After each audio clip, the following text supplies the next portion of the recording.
The following is a production of DallasCowboys.com and the Dallas Cowboys Football Club. How about them Cowboys? Yeah, go Cowboys! This is Mick Shots, streaming live on DallasCowboys.com and the official Dallas Cowboys app. Now, here are Bill Jones, Savannah Humoller, Everson Walls, and Mickey Spagnola. Well, two of us are here today for Mick Shots, brought to you by Miller Lite here on DallasCowboys.com. Thanks to holidays. We are not there on Monday. We're here on Tuesday at the Star. Savannah and myself are here. Bill Jones is off to spring training with the Texas Rangers. Everson Walls is out of town, and he never tells us where he's going. So we mission. always assume he's going to somewhere secret spot in New Mexico. I don't know if he's following up on Oppenheimer or what, but he's not here. But we have a special guest with us today, Robert Blackwell, former director of video for the Dallas Cowboys. And good to have you with us. Thanks for having me on. And we understand that Robert, after he retired following the 2020 season, has now gotten into doing a podcast of his own, Real Football.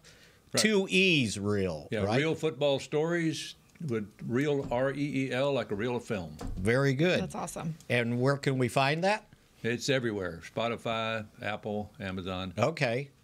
And we're glad to have him with us on this day. Otherwise, I don't know if we would have done this. Well, I think, Savannah, what do you think? We could have done it ourselves. I feel like we could have done it. We were talking about trying to find a special guest. We want to have the show, and producer Supreme texted us last week and said we have Robert Blackwell. So we're excited to have you. Thank you. Yes. So anyway, just to catch everybody up on a little bit of Cowboy news over the weekend, or actually it was Friday, I think, when everybody else had off. We had a long weekend.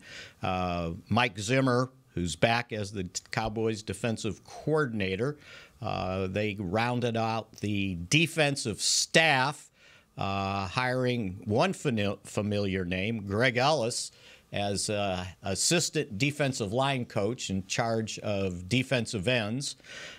Paul Gunter is going to be the defensive run game coordinator, or former defensive coordinator for Cincinnati and the Raiders, and he's been coaching for 20 years and had been with Mike in Cincinnati and Minnesota. And then former NFL player, 17 years, Jeff Zagonia, has come in, and he will be the defensive line coach, and he had done that as an assistant or a head defensive line coach last with the Washington Commanders. So the Cowboys needed to complete their staff. And as a matter of fact, I ran into Greg Ellis on Friday. He was very happy to be here, and I'm sure Good. you remember. Did you turn his card in 1998? Yes, I did. Yes, I did. I was representative for the draft from 1988 until the COVID year. So 32 years. 32 years? I went to the draft, filled out the cards, turned them in. And you were, and what people don't understand a lot about the draft is the Cowboys draft, the whole organization is here, and in the days, I guess, before, I don't know when it would have started, but Robert would be the Cowboy representative at the draft. They would call him on the hotline phone, and he would take the card up to the commissioner. Well, you really don't. It's a misnomer. You don't take the card anywhere. You fill out the card, and they have representatives there, and they'll take it, and then they run to the next table and tell whoever's next who you took before it's announced. Right. Because as soon as your card goes in, the clock starts for them. Mm-hmm. Right. And they may wait 3 or 4 minutes before they announce. So you didn't have to run up there you don't with the run card breathlessly? You don't run anywhere. One time we did give them the card and snatch it back. you're not supposed to do that, but we did snatch it back because they wanted to change. And then one year, wasn't it late or close to being late? One year time ran out. When was that? I think it was when we wound up taking Roy Williams. Because they were trading. We were trying to do something, and time ran out. And as soon as they say Dallas passes, every cameraman in the area is standing right in front of your table with a lens in your face, and you're just staring at them. But we didn't. I mean, nobody jumped ahead of us. We got the pick in. Yeah. It's really no big But deal. that was a close call. Right. Yeah. Yeah. But my first 3 drafts, Mike Urban, Troy Aikman, Emmett Smith. Wow. Yeah. You What a did class well. right there. Yeah. Okay, Robert. So I was listening to your podcast yesterday, just kind of getting prepared to talk to you today. So you did 40 seasons, 835 games that you shot. Right. How'd you keep track of all that? That's a long time. Just add it up. You added it up? Did you have to go back and get count the media all the guide seasons? and you add it up. So 81 was your 81 was first my first season, and I didn't miss a game until I had tested positive for COVID, wasn't really sick, and was really over it in that 2020 season, but there was like 3 or 4 of us that week tested positive, and they didn't want us to go the following week, and I knew I was going to retire at the end of the season, so I said whatever. So it was like maybe 830 consecutive games. My, a lot of Cowboys games. My consecutive streak ended when I had a foot infection in 2018, and I had spent a week in the hospital. Oh, boy. And they let me out on Friday, and the opener was on Sunday, and it was an away game, and I was thinking, nah, I probably shouldn't go to this. Yeah. Do you have all your games counted up? I had done every one from 89 on until that 2018 season opener. Yeah. Regular season and playoffs. And so Robert and I, and there's not many left here, would have been with every head coach. Right. I wasn't here when Clint Murkison was here. Murkison was still the owner, so Yes. every owner and every GM. Right. He when I first started, he was starting to become ill. He was on a cane, then he went to a walker and a wheelchair pretty fast. Yes, he was the owner when I started. I was hired. Tex Schramm hired me to be the assistant in the coaching film department with 16 millimeter film. Right.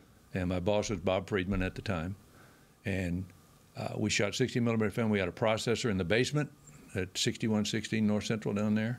And people asked, "Where's your office?" I said, "We go in the parking garage underneath, walk in the doors, and go past where they keep the trash, turn to the left, and we're down there." It was a nice little office. We had a great machine, but did that for 5 years, and then we switched over videotape and kind of slowly then morphed into a combination of tape and digital, and now it's all digital. So when the practice facility was at Forrest and Abrams, you weren't there. Your office was at the... Well, everybody was at, the coaches and everybody was at Central. Central, and right. Yale. Yeah. I think SMU owns the building now. Right. And we would drive 7.5 miles to practice, come back, process the film, and if the coaches weren't upstairs, if they were upstairs back in their offices, I'd take them up there. If they weren't, I would drive. I lived kind of over by the practice field. I would drive and had to code to the door, and I would just set the film inside the door. So when they came in the next morning, What was the process of the film then versus how simple it is now to just put things on a computer? Everything back then was mechanical. The film mechanically went through the camera. It mechanically went through the processor. You rolled it up on a reel, and what you had, it was very expensive to make a copy of film. So whatever you shot, you had one copy, and the coaches had to share. I'll take this, you take that. When you're done, give it to me. So they shared back then. They don't share anymore. So if I remember correctly, you guys, after games, had to process it, and then were you responsible for shipping it to the next opponent? Back then, you traded your game with your next 2 opponents. So we had to process the film, and then break it down, and then make 2 or 3 copies of that film. So it took, after a game, after we got back to the office, it took 5 hours to get all that done. So it took a while. Even the road games? Even road games. Well, and you just mail it to the team? Well, no, you don't mail. Back then, you put it in a fiber film box, and I would take it to the airport. And I would either go to Delta Dash or American Airlines Priority Parcel or whatever, and we would put it on a flight to that city, and they had theirs coming on a flight to us. And you had to go to the airport to pick it up? Well, a lot of times I would go to the airport and drop it off and say, well, their plane's going to land in 2 hours, and I'd just stay there. Wow. Why would I drive all the way back from DFW back down to Central and all the way back? Right. And it was a funny story. Bob, my boss, and Nate Fine, who was the original film guy forever at the Redskins, they did not like each other. And we would ship the film to Dulles and tell him it's going to National. And he would call and say, where's the film? We go, oh, it went to National, sorry. And then he would tell us it's on a flight, and it's not on that flight. It's on the one after that. Oh my gosh. So they were always playing games with each other. And by the way, I don't know if you know, but Dulles and National were not close to each other. No, they're not. No. It was at least an hour drive. Yeah. And their offices are close to Dulles. Right. Yeah. That's right, because I remember going there to do some stuff at their practice facility, and it was real close to Dulles. Mm-hmm. So Dulles, if I remember, was north of the capital. You got me. National was almost in Washington. It was I think in I've flown Washington, into Dulles D.C. It's before. almost by the mall. Yeah. It's just right on the river. Yeah. So, I mean, when you fly in to National, you come over the Potomac. Right. You have to make that turn if you're coming the wrong way. Yeah. You're down like really low, and then all of a sudden, and we knew it, and people would go, better hold on. Right. And you just make a right turn like crazy, and boom, you're on the runway. It's crazy. So, talking about developing film, so explain to everybody your process once you got to Valley Ranch, because that ended up, Savannah, part of that process was our original office for the website. So, well, what happened, though, when we moved, we actually took the processor to Valley Ranch, built a really nice state-of-the-art lab, used it 1 year. And that was it. Only 1 year? 1 year we went to videotape. Wow. If we had known all that was going to happen, we could have left it down on Central and gone down there, processed, and just brought it back out. So our office, there was 2 levels. There was an upstairs and a downstairs, right? Was the downstairs? Oh, you talking about that little space we gave you back in the back? Yeah. Well, what that was, when you have the processor, you have to have the chemicals have to be replenished while it's running, and you trickle that through a little meter, little gauges, and you adjust how fast the replenisher is going in. But we had these 50-gallon drums in the upstairs area of that, and so gravity just fed it down. And then underneath, where you walk down underneath there, was where we kept they were called cubes of the developer that you had to mix up to put in there. So that was just the storage. But once we vacated that area, you guys took that over. It was a nice little area underneath. Right. Then you went upstairs. It was a cool little area. So the upstairs had these tubes, right, that were trickling the chemicals down below. Wow. Yeah. So our office was upstairs. We had 3 desks up there.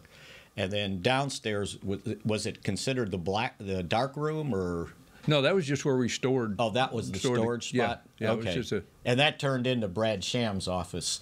And then our first office to do podcasts from. Oh, really? Back in the day. Okay. And there was no windows. It was just. Oh, no, it was all tile. Just a dark right. room. And then they put, to make the sound better, they put carpet on Originally, on it was the all walls. just gray tile. Yeah. That's all it was. Yeah, and you shut the door, and there were times when we'd come back from away games, and it'd be late, and I think our my first radio hit was at like 8 or 8:30, and so we'd get back from the East Coast or the West Coast 3 or 4 in the morning. I'd just go down there and sleep. Yeah, that was my. You got to do what you got to do, right? Yeah.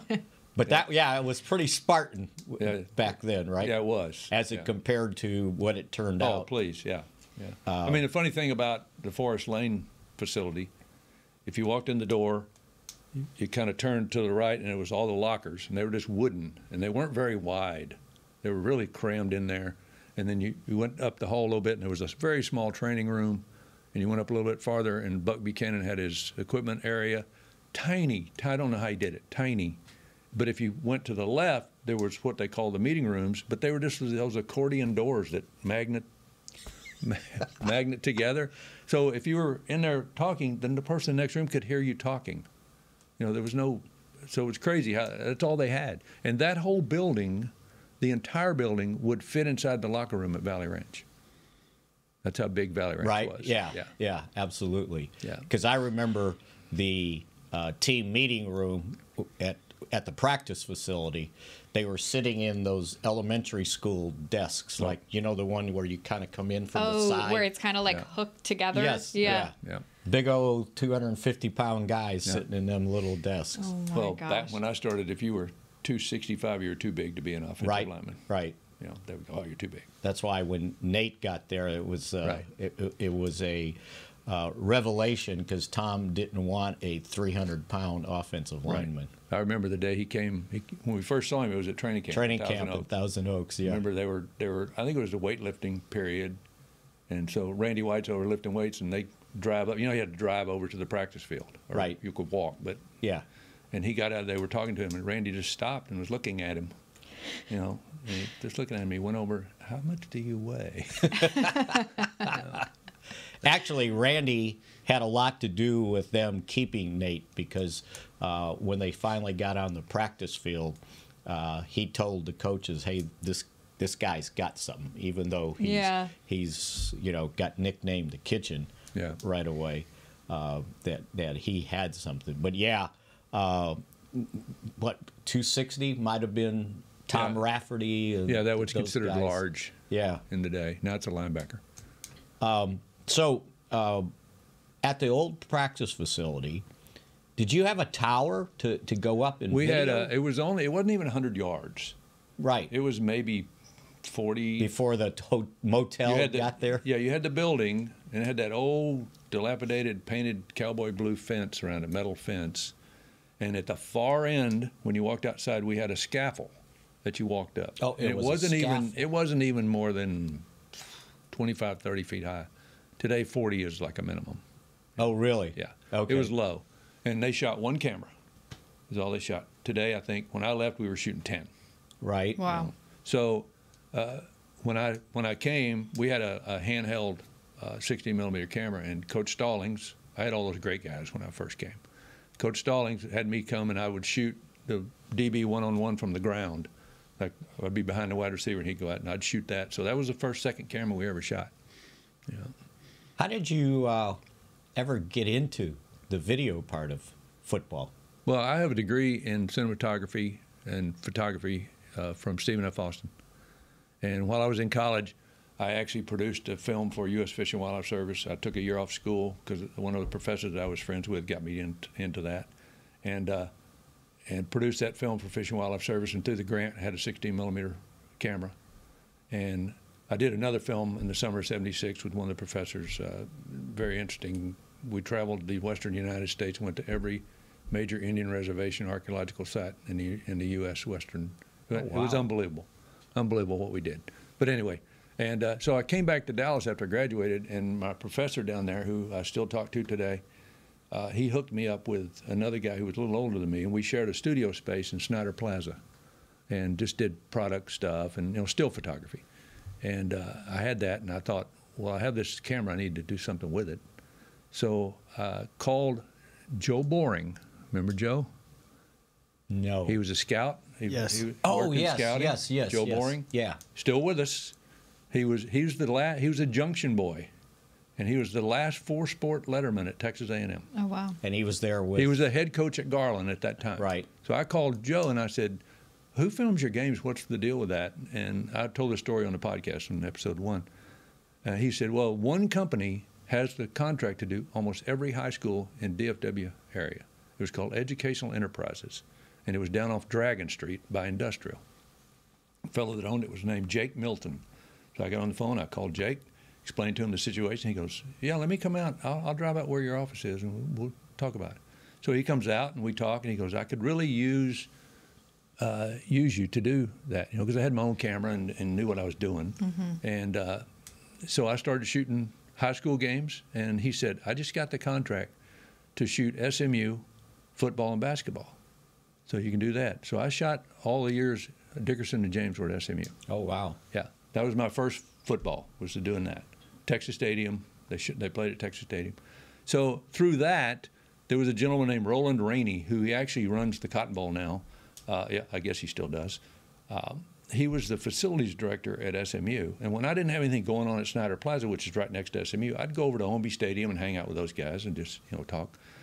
And one day he shot. Roland actually shot, and we shot I think we shot 3 or 4 cameras at the SMU game.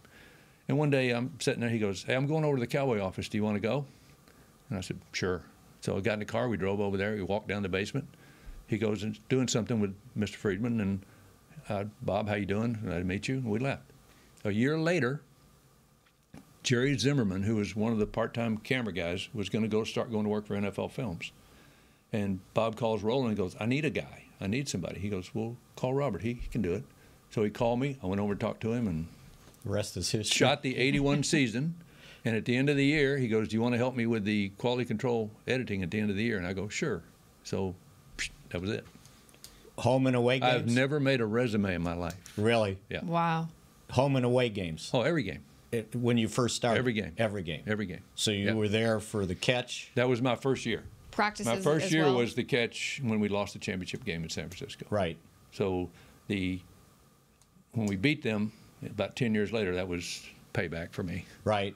Yeah. Well, that's pretty cool. All right, we'll take a break here on Mick Shots. Was our special guest, Robert Blackwell, the Cowboys' former director of video, and Savannah and I will continue to hold down the fort here. Yes, we will. On Mick Shots.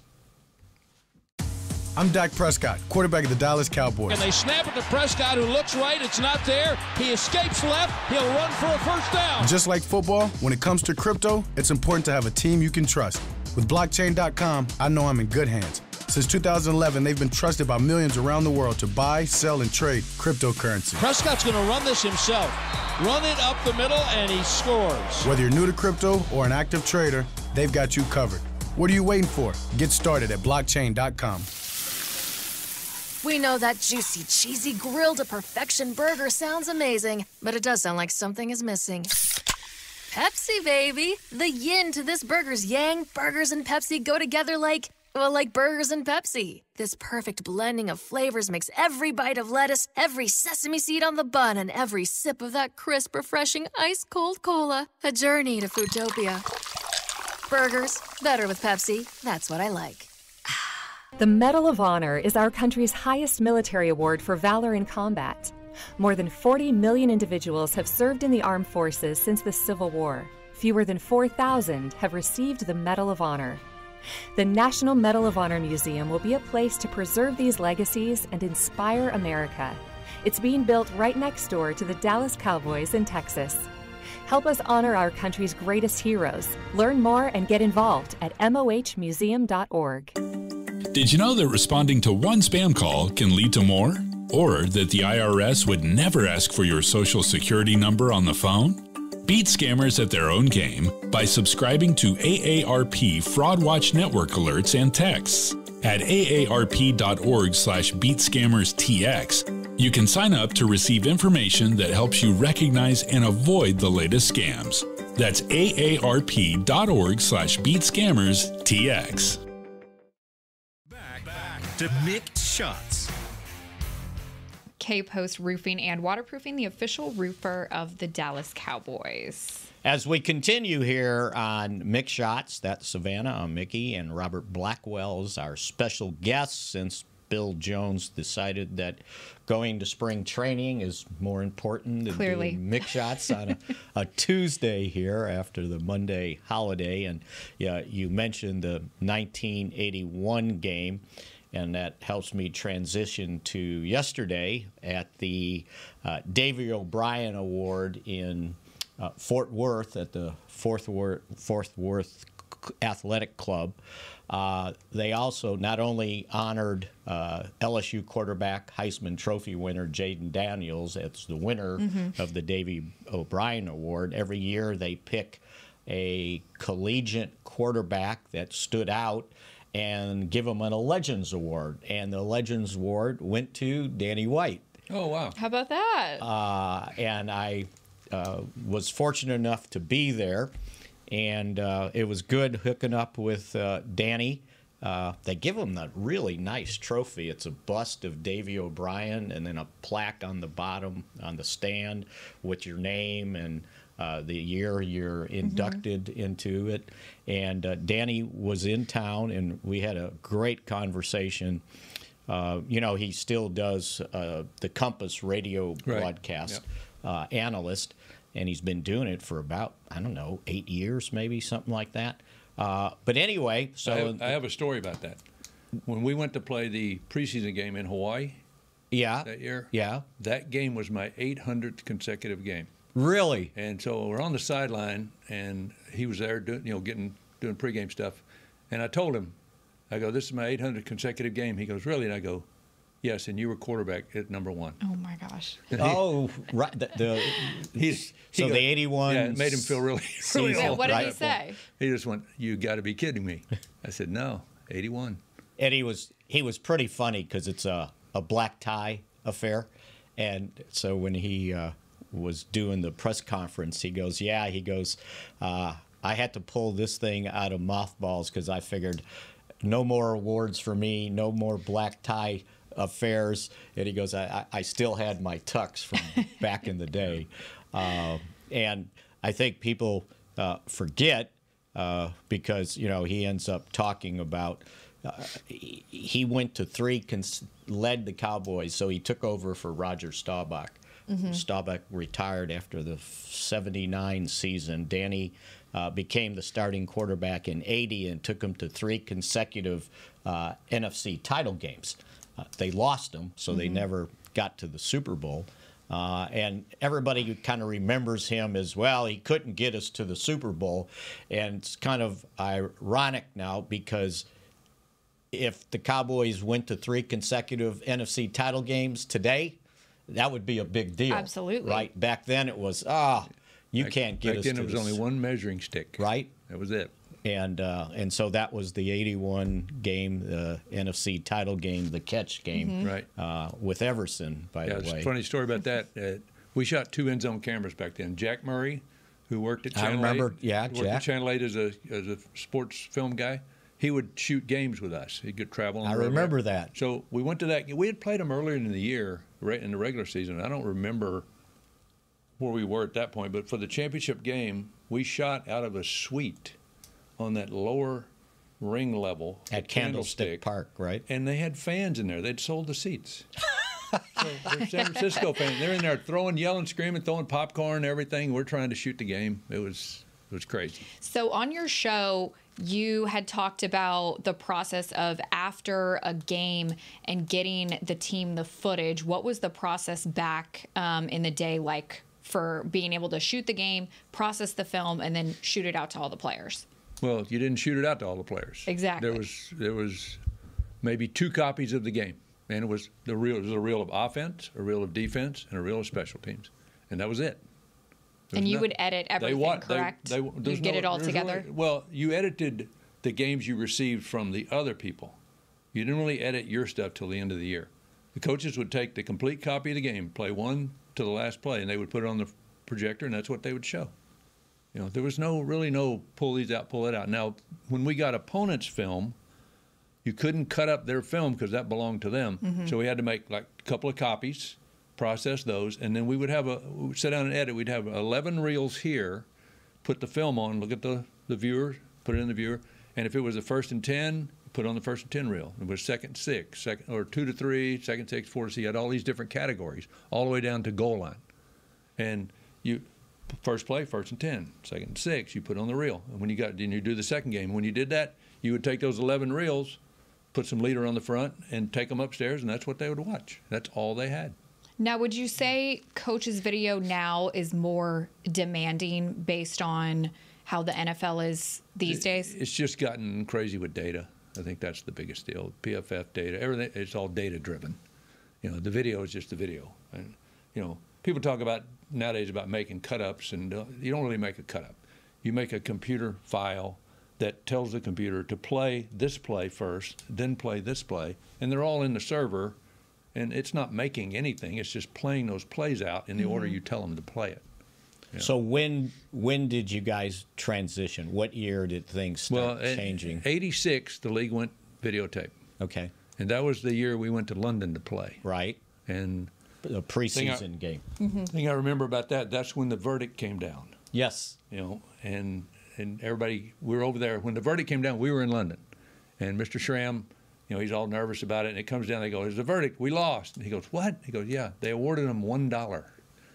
Were you in the hospitality room when that phone call came in? I may have been, yeah. What happened? So we're in this hospitality room, and the commissioner, Pete Rozelle, calls to get text to tell him what Robert just said. Yeah, we lost, and they awarded him $1. It was a lawsuit by the USFL. And they were hoping to make some money out of it. And so the judge says, yeah, they're right, but the punishment's going to be the NFL owes them $1, right? Yeah. So Tex is he's on the phone with Rozelle, and we happened to be at that time, and we weren't prepared to write anything, so we started scratching notes on napkins, right? And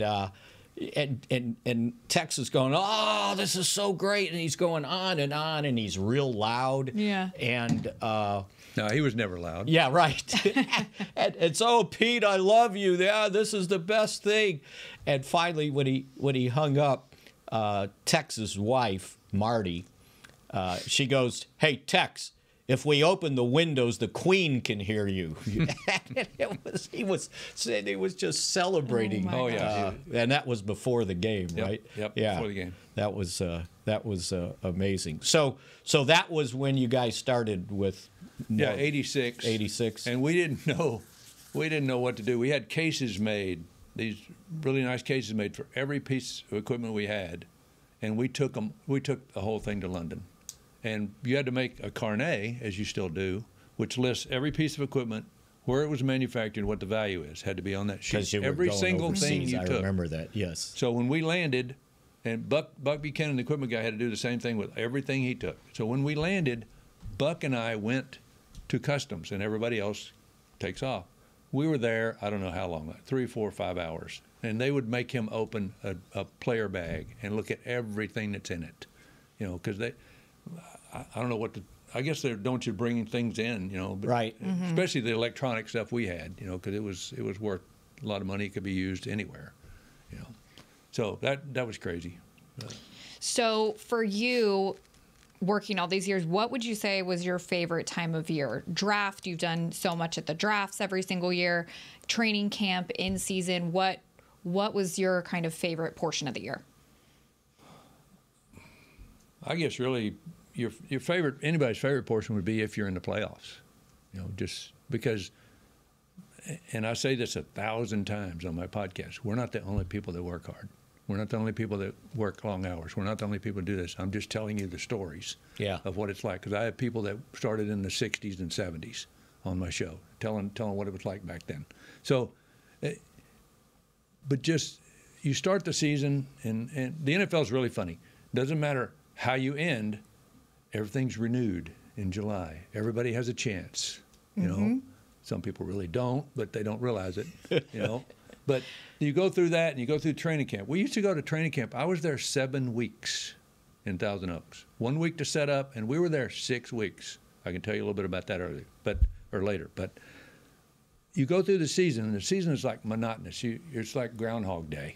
Every Monday, you know what you're doing. Tuesday, we're doing this. Wednesday, we're doing this. Thursday, we're doing this. And you do all that, and once you make the playoffs, then that's kind of a reward, for all that hard work. And you feel bad for the guys that don't, but that's the best time of year is the playoffs, because even though it's sudden death, it's a reward for all the work you've done. Yeah.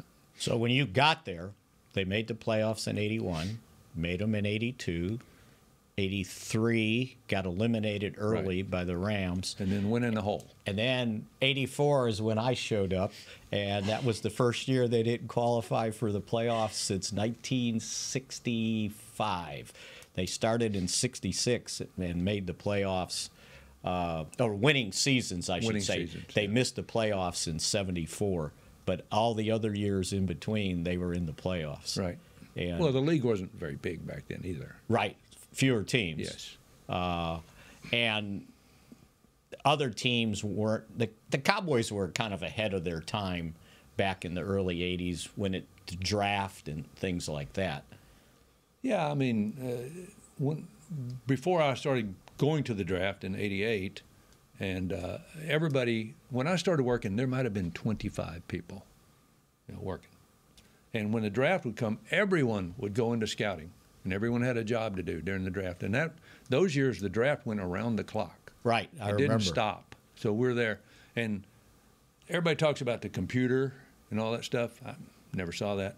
There was all the books, walls of books with written reports. And when somebody would get drafted, you had to go get his book, pull his part of the book out, put it in a folder, fill out this sheet, tear that off, give that to this person. It went around the table, and then they put it with whatever team drafted him. It was very mechanical. There wasn't. Yeah. I don't think there was a computer involved in what we were doing there. Did you have a favorite draft? No, it's just the first. I went in '88, and then when '89 came and Jerry bought the team, Stephen and Charlotte were with me at the draft, just to see. And I think they became bored very fast because I describe being at the draft as hours and hours of sheer boredom interrupted by a few seconds of terror when you're on the clock. Right. Mm-hmm. Yeah. Absolutely. Because you're just sitting, most of the day you're just sitting there, And back then, it was well, at one point it was 17 rounds before it went to 12. Luckily, when I started was when they started making it 2 days. Right. Right. I didn't have to go around the clock. But what's funny is you're sitting there, and it's just all this is going on, and you just have to observe. And it was, we were in a ballroom, Marriott Marquis, on the 6th floor. There might have been up in the balcony 100 people when I first started. That was it. Yeah. And now it's not. It's a TV thing. Because they didn't let every Tom, Dick, and Harry in to watch. No. Right? It's kind of like the combine. Yeah. The combine was this big secret thing, and we had to go shoot the combine every year. Big secret thing. You couldn't get in. Now they're selling seats. Yeah. They figured out they could make a buck. So, how much interaction would you have with the players when the season started or whatever? No, all the time. You're with them all the time. Yeah. Yeah. Do you have a favorite one? Now we would. I really like Russell Maryland. I still talk to him. Tony Tolbert. I still go to lunch with Tony. Every once in a while. But and I would when I was working, I would help Troy out with stuff for his broadcast so he could look. So stay in touch with him. Right. And see Mike every now and then, Mike Urban. But Randy White, I live in Prosper. Randy White lives out there. I run into him every now and then. So is he still in his still same place? Same place. Yeah. That we went and did an interview with him 1 year. It must have been, I don't know, 5, 6, 7 years ago, and he has cattle. He's got all this land, but everything's growing up around his place. Right. Well, he's like 2 houses. Yes. And he has some property, a few acres, and next door to him is this mansion owned by Torrey Hunter. Oh, is that who? It's huge, right? At Torrey Hunter's the house. baseball player, yeah, baseball right? player. Yeah. And I remember one year the cattle were all over the place, and on the back side of his land is it's another huge mansion, right? And I said those people should have to pay for the atmosphere, right? Because it's free, right? They get to see it's all Randy's, yeah. and he was talking about the cattle, and I said, well, can you get them over here so we can get a shot with you and the cattle in the background? He goes, oh yeah, hang on. So he goes in the other barn or whatever it was, and he gets some sort of treat that the cattles love. He throws it out there, and here comes it's a stampede to get to the fence where we were standing because they had got their treats, right?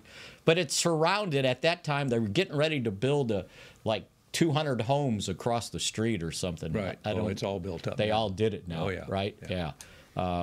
That was, Randy would be a favorite of everybody's. Okay, let's take our last break here on Mick Shots on DallasCowboys.com, brought to you by Miller Lite. The Medal of Honor is our country's highest military award for valor in combat. More than 40 million individuals have served in the armed forces since the Civil War. Fewer than 4,000 have received the Medal of Honor. The National Medal of Honor Museum will be a place to preserve these legacies and inspire America. It's being built right next door to the Dallas Cowboys in Texas. Help us honor our country's greatest heroes. Learn more and get involved at mohmuseum.org. Cowboys football and Miller Lite. What a pairing. Can cracks at kickoff. Tailgates going way past postgame. Sunday night overtimes followed by Monday morning swagger. Brisket in the smoker. Miller Lite in the cooler. America's team playing America's greatest sport. Miller Lite, the only beer of the Dallas Cowboys. Dallas Cowboys football tastes like Miller time. Celebrate responsibly. 2023 Miller Brewing Company, Fort Worth, Texas. Did you know that responding to one spam call can lead to more? Or that the IRS would never ask for your social security number on the phone? Beat scammers at their own game by subscribing to AARP Fraud Watch Network alerts and texts. At aarp.org/beatscammerstx, you can sign up to receive information that helps you recognize and avoid the latest scams. That's aarp.org/beatscammerstx. You know that sound anywhere. It's the crisp crunch of that first nacho chip. With its perfect cheese to sour cream ratio sitting atop a layer of delicious beans, it's a sip away from perfection. That's what we're looking for. Add a delicious, refreshing Pepsi and we've achieved absolute nacho nirvana. Because while you can pile those nachos high with every spicy, cheesy, savory topping, there's no topping a cool Pepsi finish. Nachos, better with Pepsi. That's what I like. Back to Mick Shots. Dallas Cowboys Game Time, powered by Lenovo, the official gaming platform and community of the Dallas Cowboys. Sign up now to compete in the Fortnite for a chance to win a VIP experience at the 2024 Dallas Cowboys Draft Party. Qualifiers begin on February 24th and run through the 28th. Learn more and register at DallasCowboysGameTime.com. Robert, I want to talk about your podcast for a minute, Real Football Stories. What inspired you to begin this podcast? Well, I'm really good friends with Mike Perkins, who is he's the video guy at the Jaguars. His father's Ray Perkins. Oh, really? Yes. Okay. Coached the Giants, played for Bear Bryant, coached Alabama, and we were just talking. He's younger. He's in his 50s, and we were just talking that we need to. Let me back up. Every year. Started a few years ago. We have a reunion every year that we try to get all the old guys to come to in Jacksonville. He hosts it. The Jaguars host it. We go in the owner's suite, have lunch. We do all this stuff. It's a 2-day, 3-day deal. And we were talking that all these guys are here, and we're all telling stories. We said we need to document this, before it's gone. Yeah. Because these are guys that were from the 60s, 70s. Have all these stories. So we said we need to do a podcast. So he's kind of my silent partner in the background, and just wanted to document all these guys before their stories are gone, because there's football fanatics everywhere. Like I have listeners in 26 different countries, around the world. It was amazing, But my first guest, the first episode was me and Frito was my producer to start with. Yeah, and, Mark Friedman tragically passed away in October, and so the first was about me talking. But my first guest was Al Trimmel. Al was 85 at the time, and he was the original film guy hired by Vince Lombardi at the Packers in 64, 63, 64. So he came on, and we talked about the Ice Bowl. He was at the Ice Bowl, Super Bowl I, Super Bowl II. So it just kind of went from there, and we went to a round table that's kind of out of control. I had 6 guys, and everybody's just telling stories and ragging on each other, and we talk about the combine, we talk about the draft, because we all went to the draft. I went to the draft. I was representative for 32 years. And all of us, there's about maybe 10 or 12 video guys that went to the draft. I guess we were the responsible people. I don't know. But anyway, and one podcast that I really like is I talked to Jim Pons, who was the original film guy with the Jets. He started in their mailroom at the Jets in 72 or whenever it was. And then they needed somebody wanted to hire an in-house film guy, because back then all the teams contracted the film work out, so they wanted to bring it in. So they hired. He said I can do it, so they hired him. And the interesting story about him, he hired John Sider, which was a friend of his, a few years later to be an assistant. They were both rock and rollers. Jim Pons played with the Turtles from 67 to 70, and he played with Frank Zappa. They toured with the Doors. And so we did a football, we did a Jets podcast, and then we did a rock and roll podcast, because John Sider, his assistant, was a drummer for Spanky and Our Gang. Then he was the drummer for the Turtles for a while, and then he went with another band. So we told rock and roll stories for an episode. It was really good.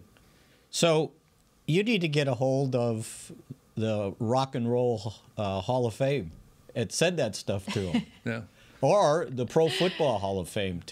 I mean, I'm sure the history of the video stuff would be fascinating to the Pro Football Hall of Fame. Yeah. Absolutely. In fact, they just included video or film or video people, equipment people, PR and trainers in the Award of Excellence at the Hall of Fame. So we had 4 or 5 people go in last year. Oh, really? Oh, gosh, I didn't realize that. And Buck Buchanan went in last year. And so is there a wing for There's right outside the theater, there's a big Award of Excellence area, and they put your name there. Huh. So Well, we had 5 guys go in, 2 of them posthumously, and, well, one couldn't make it. Al went in for the Packers. Right. He just couldn't travel. He was 87 now. Right.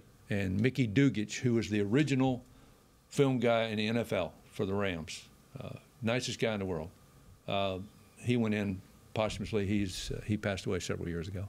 So you had never done anything like this, like podcast stuff? No. Radio? No. TV? No, it's not hard. It's not. No, it's the greatest thing in the world. You get paid to talk, right? Yeah, yeah. You just give your opinion. It's like the thing about my podcast is, if you go to sports podcasts, I'm not going to say all of them, but 95% of them are people that never did anything, never did. They just like to talk, and they want you to hear their opinion. Right, right. Well, that's not what I do. I'm going to let you talk to people who were there, who did it for 30, 40 years, you know, and they're going to tell you what it was like back then. Jim Pons, like, again with the Jets, 4 coaches when he started. That's all they had, 4 coaches.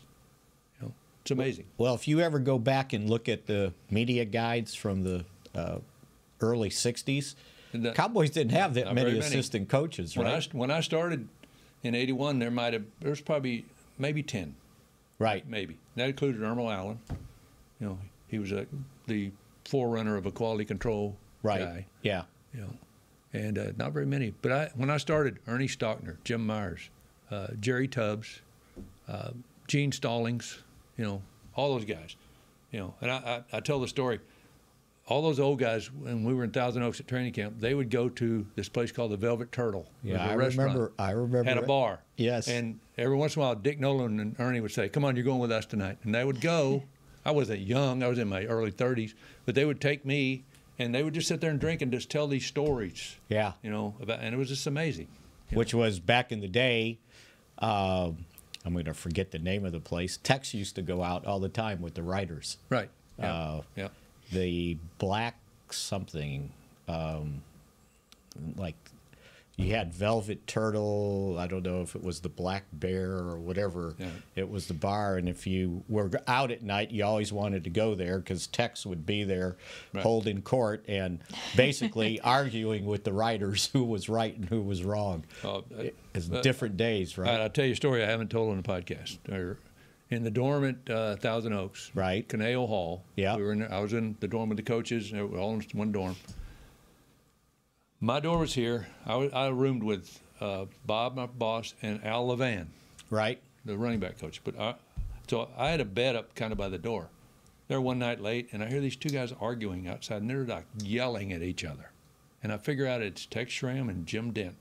Oh, gosh. And they were just going at it. And I was like, oh, my God. So I'm kind of standing by the door thinking, because Tex's door was right across the hall from mine. So I think, well, I'm just going to sit there. And if it comes physical, I'm going to have to open the door and go out there. And so they kept yelling. Finally, they calmed down and went in, and he left. And I told that story to Russ Russell, who did the Cowboy Weekly. He more or less invented the Cowboy Weekly newsletter. I told that to him years and years ago, and he said, I was standing next to Tex. I was about to grab Jim. Oh, I was there. Were you? It was 86. Yeah. And they were going to sign Herschel Walker.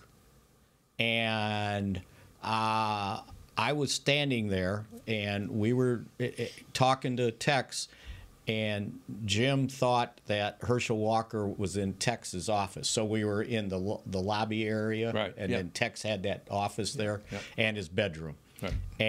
And Jim goes, well, I'm going in there. You got Herschel Walker in there. And Yeah, I got nothing. And the weekly guy, he's standing there, and he goes, he finally broke him up. He had to step in between. Yeah. Right? Yeah. And so the next morning, in the lobby area of that dorm, they had like breakfast stuff, and the media could go in there and whatever. So we're in there first thing in the morning, and Tex walks in, and he goes, "Hey, Jim, you want to come into my office now?" Just like that, right? And it was like bygones are bygones. He texted just the next day, everything's back to normal. Oh, yeah. But they almost came to blows. You're exactly right. Yeah. It was amazing. Well, this has been a fun day for us, and I appreciate, Robert, you coming in, and we were able to do this. And again, let them know how to find Real Sports. It's Real Football Stories is the name of the podcast, and Real is spelled R-E-E-L, like a reel of film.